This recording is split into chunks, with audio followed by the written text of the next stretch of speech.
Bonsoir. Aujourd'hui, on va parler du niveau quatrième et on va parler de la tension électrique. La dernière fois, on avait traité l'intensité électrique, c'est-à-dire l'intensité du courant électrique. Aujourd'hui, on va parler de la tension. D'accord?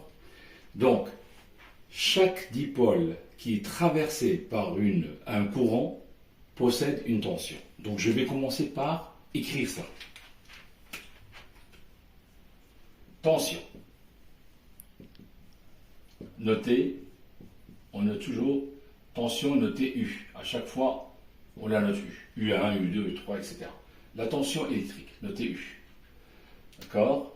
Donc, qu'est-ce que c'est que la tension? On a déjà donné l'explication dans la séance numéro 1. Là, on va donner une autre définition.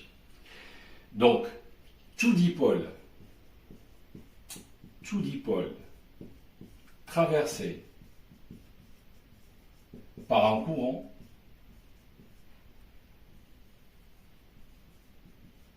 possède une tension.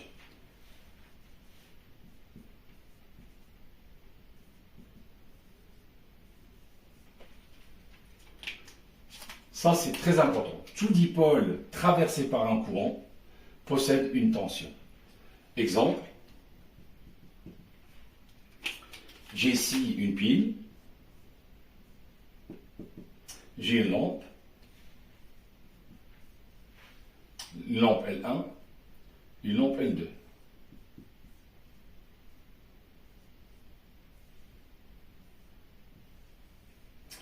Donc, là, c'est un circuit fermé. Forcément, il y a du courant.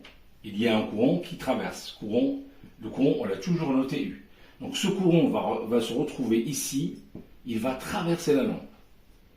Donc, cette lampe est traversée par un courant. Donc, elle possède à ces bornes, entre les bornes, la borne 1 et la borne 2, il y a une tension électrique qui n'est pas nulle. Là, c'est pareil. Il y a un courant qui rentre dans cette lampe-là, courant I, qui rentre là, par la borne 1. Il sort par la borne 2. Et bien, entre ces deux bornes-là, il y a une tension électrique. Donc, à chaque fois qu'il y a un dipôle qui est traversé par un courant, il possède une tension. D'accord? Voilà. Donc, deuxièmement,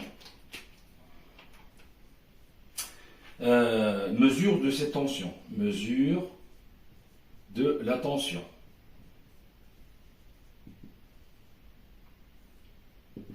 La tension se mesure avec un voltmètre. Avec un voltmètre.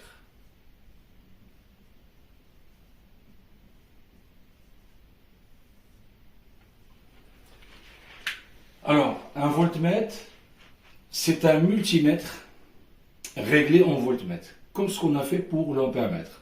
En fait, au collège, on a un multimètre qui peut mesurer plusieurs choses, d'accord, mais il faut le régler il fallait le régler en ampèremètre. On a montré les réglages. Là, c'est la même chose. On a un multimètre et on veut le régler en voltmètre. Donc, il faut diriger le sélecteur vers une zone bien précise. Donc, je vais effacer l'eau et je vais vous montrer comment il faut régler le voltmètre.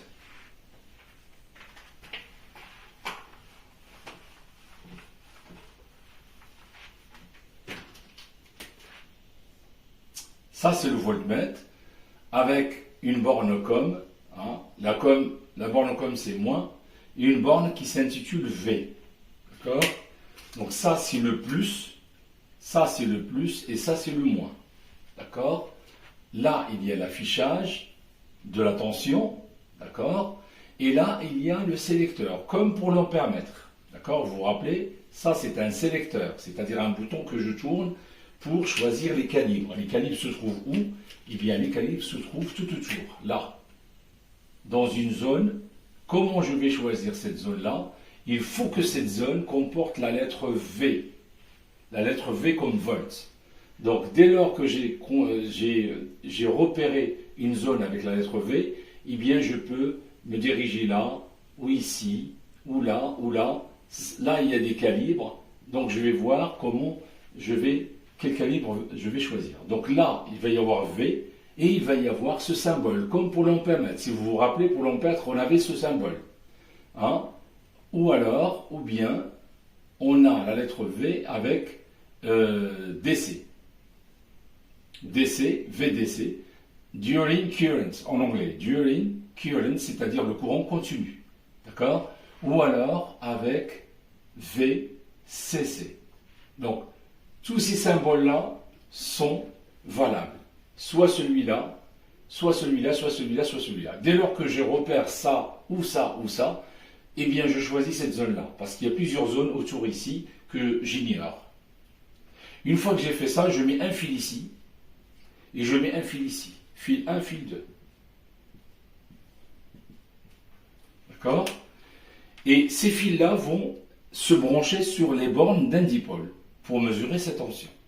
Tout simplement. D'accord? Donc, pour mesurer la tension d'un dipôle, voilà, je pose mon voltmètre ici. Les règles sont les mêmes que pour l'ampèremètre. C'est-à-dire qu'il faut choisir toujours le plus gros calibre. Là, je commence par choisir le plus gros calibre, comme pour l'ampèremètre. Si vous avez suivi la leçon de l'ampèremètre, il fallait choisir le plus gros calibre. Et après, je réajuste en fonction de la valeur de la tension. D'accord? Voilà, le réglage est le même. Maintenant, le voltmètre se branche en dérivation. Il ne se branche pas en série. Je ne suis pas obligé d'enlever un fil pour mettre le voltmètre à la place. Non.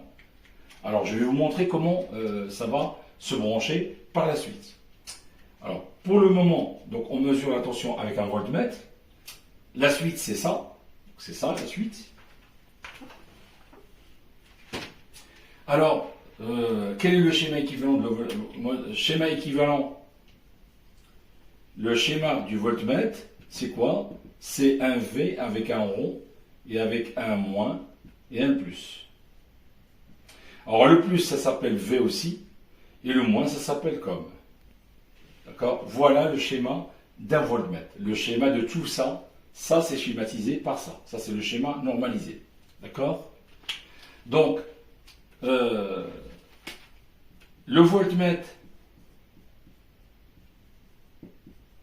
se branche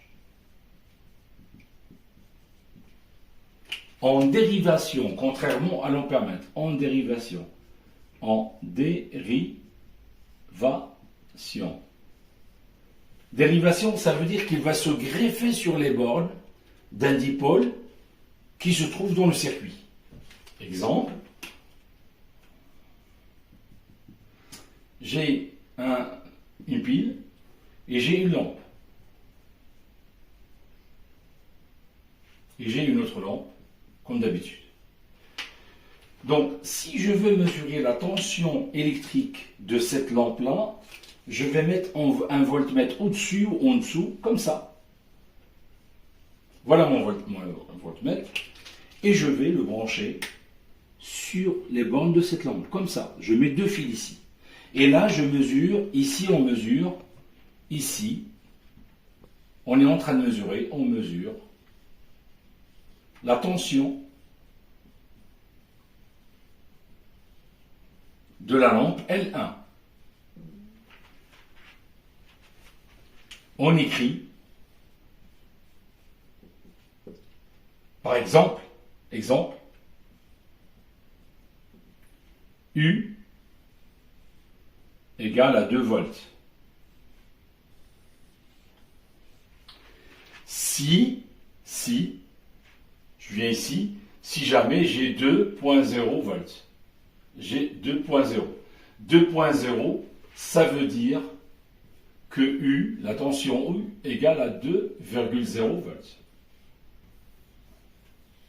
Je répète, je pars d'ici. J'ai donné un exemple.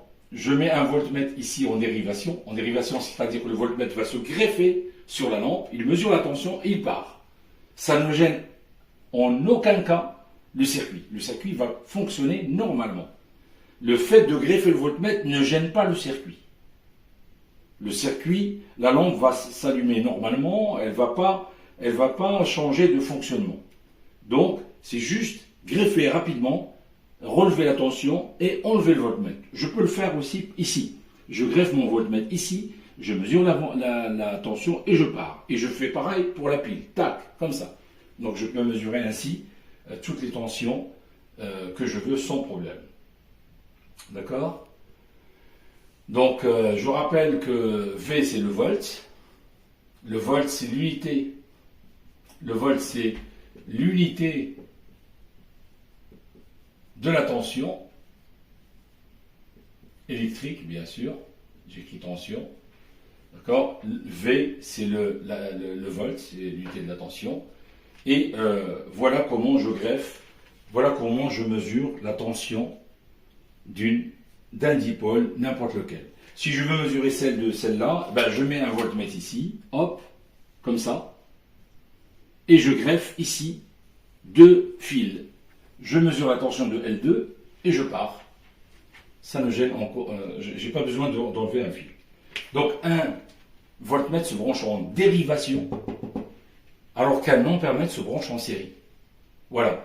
On va dire peut-être que le voltmètre et l'ampèremètre, ce sont 2 adversaires. Quand l'un se branche en série, l'autre se branche en dérivation. D'accord? Voilà, voilà comment on peut mesurer une tension. Bien sûr, je répète avec les mêmes règles que j'ai dictées pour l'ampèremètre. J'ai dit que pour l'ampèremètre, on commençait par choisir le calibre, le plus gros calibre. Hein, ici, quand je choisis le calibre, je vais commencer par le plus gros calibre. Si j'ai 1000 volts, je vais commencer par 1000 volts. Je choisis d'abord le plus gros calibre. Et après, je descends petit à petit jusqu'à ce que j'ai une valeur correcte ici. Voilà. Donc, voilà ce que je peux dire sur la tension électrique. Il y a un cas particulier que je veux, dont je vais parler la prochaine fois. En fait, le cas particulier, c'est que dans un circuit électrique ouvert, c'est-à-dire dans lequel il y a un interrupteur ouvert, eh bien la tension de l'interrupteur ouvert, elle n'est pas nulle, même s'il n'y a pas de courant. Elle est égale à celle de la pile, du circuit. Je répète, j'ai un circuit avec une pile, une lampe et un interrupteur ouvert. Si je veux mesurer la tension de l'interrupteur qui est ouvert, qui ne reçoit pas de courant, eh bien il a une tension. Voilà. Donc ça veut dire que tous les dipôles qui sont traversés par un courant possèdent une tension, mais il y a un cas particulier, l'interrupteur ouvert n'est pas traversé par un courant, pourtant il a une tension. Elle est égale à celle de la pile du circuit, tout simplement. Voilà. Je reviendrai sur cette remarque un peu plus loin, parce qu'il nous reste 2 séances. Une qui va traiter les lois de l'électricité sur l'intensité et l'autre, les lois de l'électricité sur la tension. Et j'aurai fini par la séquence 1 et je commencerai la séquence 2, c'est-à-dire je commencerai la chimie. Voilà. Et je reviendrai vers la physique plus tard. Merci de votre attention et à la prochaine.